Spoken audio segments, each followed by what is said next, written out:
Ouais, une charnière centrale qui s'est créée et qui est plutôt performante depuis le début de saison. Allez, encore Boussaïd qui est rentré dans la surface de réparation, qui arrive à passer. Boussaïd qui va pouvoir frapper. Et l'ouverture du score, c'est un contre son camp. Mehdi Boussaïd qui a encore une nouvelle fois fait des merveilles sur son côté, le centre. Et c'est le pauvre Arthur Vitelli qui va ouvrir la marque contre son équipe. 1-0 pour Le Mans FC. Directement consolé par Baptiste Valette. Ouais, c'est très bien joué de la part de Boussaïd qui rentre dans la surface. Et depuis tout à l'heure, il rentrait sur son pied gauche extérieur. Et là, il ne savait pas comment l'attaquer. Et c'est vrai que là, il a centré fort devant le but. Et bien souvent, ce genre de centre, ça fait filoche contre son camp. Ah, c'est joué à 2. Ouais, c'est joué à 2 et c'est joué assez rapidement. C'est pas trop positionné pour les Manceaux. Attention avec cette possibilité. Et ce ballon qui va arriver peut-être au fond. Et oui, en effet, l'égalisation. L'égalisation du FC Sochaux-Montbéliard. On s'est fait avoir du côté du Mans FC sur ce corner qui a été joué rapidement. Et c'est Hendrik Kofi devant son ancien public. Et d'ailleurs, il ne célèbre pas. Qui va aller égaliser. Qui va aller marquer son deuxième but cette saison. Sochaux qui est l'une des meilleures équipes à l'extérieur, hein, comme le Mans FC. Le Mans FC cette saison à domicile, alors qu'on va voir peut-être qu'il y aura le premier carton. En tout cas, Demgay qui se plaint. Ouais, un pied haut quand même. Ouais, attention. Directement Mathieu Coutader et Boussaïd qui sont venus. Il va sortir un carton. Il va sortir un carton. Il va sortir un carton rouge. Il va sortir un carton rouge.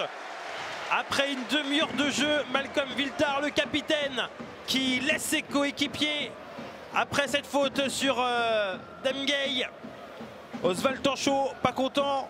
Malcolm Viltard, bien évidemment, non plus. Ouais, juste le numéro 10 qui est descendu d'un cran.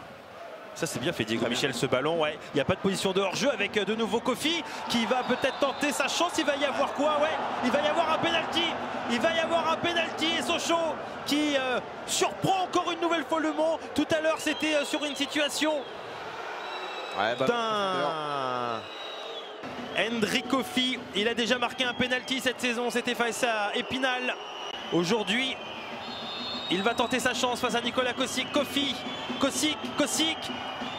Et l'arrêt de Nicolas Kosic. Attention, peut-être en deux temps là qu'il a frappé encore une nouvelle fois Nicolas Kosic. Ouais. Qui rend totalement fou ici le stade Marie-Marvin. Ah, qui le connaît, hein. Il a joué avec lui l'année dernière. Et finalement non. Pour le moment c'est un partout ici entre le Mans FC et le FC Sochaux-Montbéliard pour cette 8e journée du championnat national. Ah, ils sont venus en nombre. Ouais, hein, j'étais à une cinquantaine, on est peut-être un petit peu à plus. Attention avec cette possibilité dans la surface. Et pourquoi pas derrière avec Rabillard. Rabillard qui va frapper. Et Rabillard qui va marquer son premier but enfin pour Rabillard. L'ancien joueur de Concarneau qui trouve la faille ici sur cette erreur défensive de la part des Sochaliens. Ça fait 2-1 pour le Mans FC.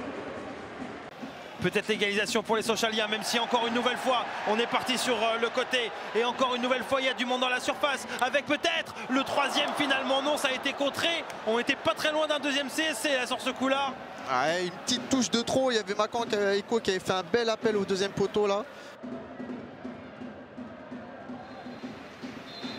Et c'est terminé.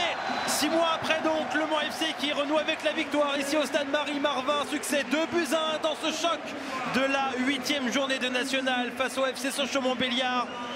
Les joies, le sourire d'Alexandre Vincent, de Boussaïd,